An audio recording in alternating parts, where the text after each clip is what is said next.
in one of my earlier videos, I mentioned that the reason why a lot of young black guys are failing is because they don't have any dads. Now, that's only part of the problem.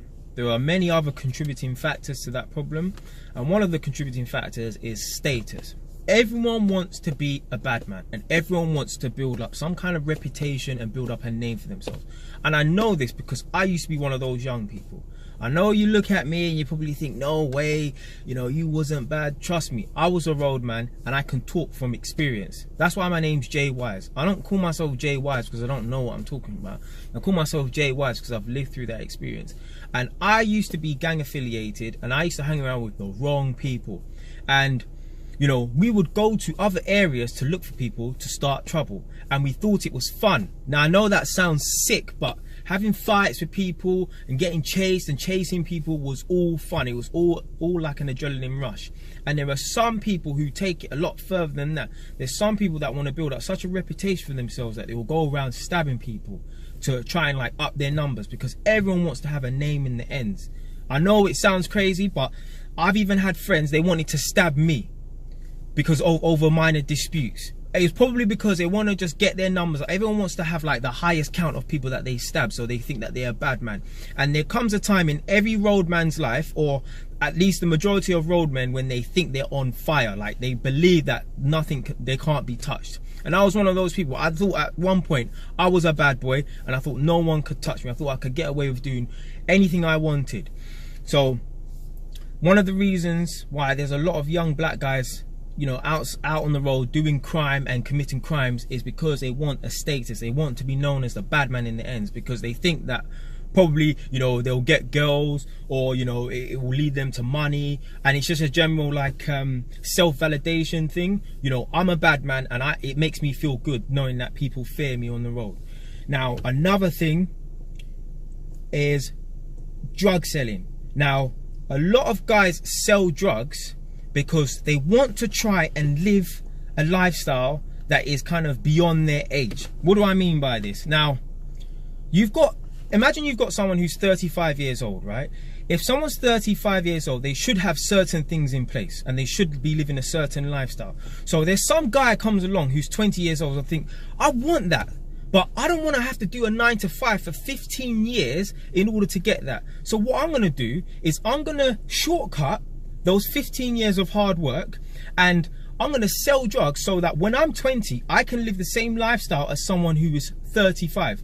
But what happens is that type of lifestyle is actually short-lived, because you might live the lifestyle of someone who's 35. So you're living the lifestyle of someone who's like obviously 15 years in advance. But what will happen is you know, it's short-lived, because you will spend that time in prison once you get caught. Because if you're on the road and you're selling drugs and you're in a gang, there's only two ways out.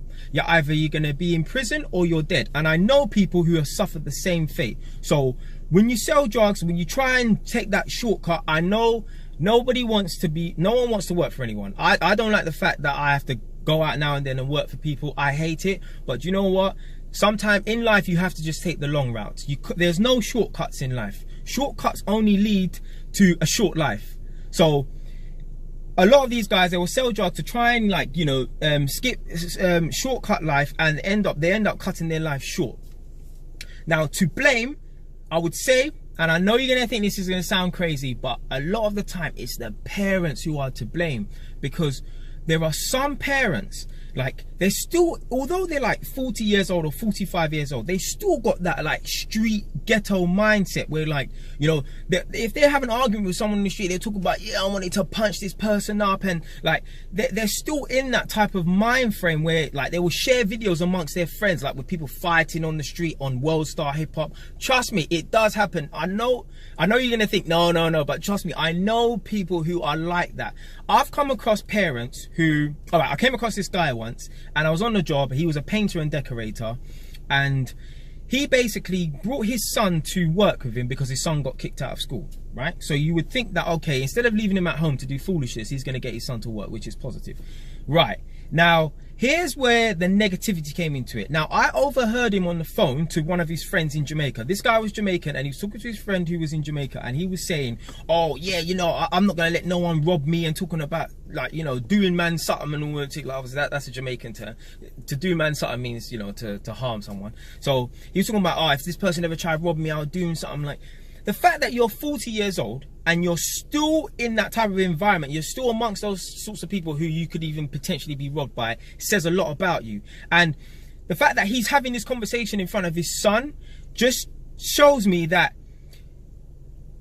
he's kind of like influencing his son without influencing him. And another thing he was saying as well is he showed me, right, basically his friend in Jamaica got shot, right? So apparently they had like a machine gun and they sprayed up the car, right? And he showed me like it was like the funeral pack, I can't remember what it's called, the funeral program, and it was a picture of the car riddled with bullets. Like, I mean, there's about 100 bullets in there, and he was showing me, and it's almost like he was proud that he knows someone that had been sprayed up and shot. Like, that type of mentality is the reason why there are so much young people out there offended, because it starts off in the house. Their parents are like that. Now, there are parents out there who sell drugs from their house. Now, believe me, I know people who do it, right? And it's almost like they're not self-aware, because they'll sell drugs from their house and they think, oh, selling drugs from their house isn't too bad, isn't bad, but it is bad because you might just be selling weed from your house or cannabis from your house, but then your child may grow up and think, no, do you know what? He didn't make that much money selling weed, so I'm going to sell crack cocaine and heroin. And I know someone who's done it before. And let's put it this way, things have not ended well for that person, right? So the parents are definitely to blame. Now, another set of people who are to blame are the youth offending team. Now, I used to get into trouble, and to avoid them sending me to prison, they used to send me to the youth offending team. So it's called YOT, Y-O-T, youth offending team. And I met this guy once. Now, he told me, oh, he said to me, oh, you boys aren't bad from around here. You're not bad. I'm from a bad place, right? The boys where I'm from, South London, they're bad boys. They don't talk, they just stab. So basically what he's saying to me is, go out there and be a badder boy. Go out there and be the baddest man that you can. Because as a young 16, 17-year-old, when you're trying to accomplish a high status in the ends, you're going to want it to be known as being a bad boy. So that I took that information as, you know what, let me stop talking as much and start punching up people as much. That's basically what I got from that. Some of those youth offending team members are the same people who are on the streets and they still have that street mentality. It's just that they have a job now. So they're as much to blame. Another thing that's to blame is the rap music and the rap culture, because most people listen to rap music, and most of those people that listen to rap music don't commit crimes, or at least don't commit severe crimes.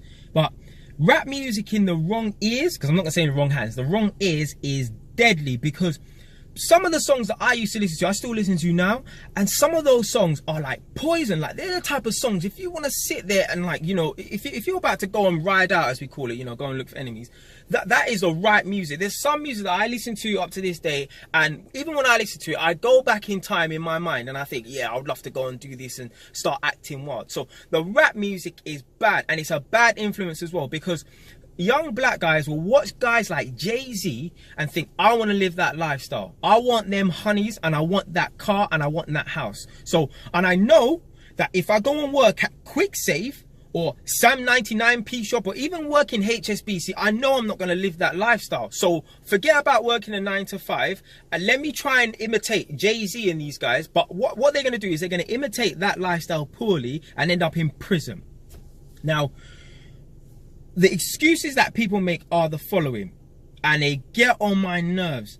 They say stupid stuff like, the government is the reason why there are so much drugs and guns on the street. Listen, so what if the government puts guns and drugs on the street? It does not matter. Resist temptation. Someone could come up to me in the street and try and offer me a good deal. Oh, you know, oh, here's some crack cocaine. If you sell this, you can make this amount of money. I don't care. I don't care, right? If I can make triple my salary now in a month, I don't care. right? Resist temptation. Someone could come up to me. I could walk down the road and see someone robbing a bank and see an opportunity to quickly run in there and take some money without getting caught. I'm not doing it because I'm on the straight and narrow and I'm sticking to that path now. Now, another one that pees me off, right? And it's not people in my generation, well, some people in my generation, but it's a lot of the older generation. So this would be like my mother's generation. So the people who are roughly around like 45, and between the ages of 40 and 55. A lot of them blame the reason why there are so much young black guys on the street hanging around doing nothing, committing crimes, is because Margaret Thatcher closed community centres in either the 70s or the 80s. Obviously, I wasn't around then, I don't really know.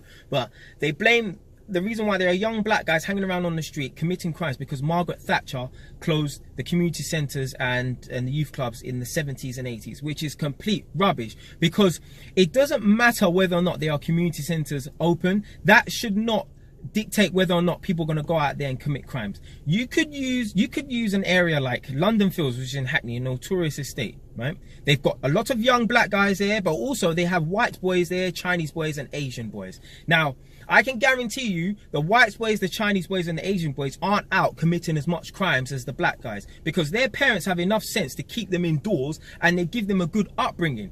So it's got nothing to do with the community centres being closed. When I was on street and when I was running around in the gang, we used to go to community centre and the youth club. That didn't do anything for us. That was just a place to hide out when it rains. That was just a place to congregate.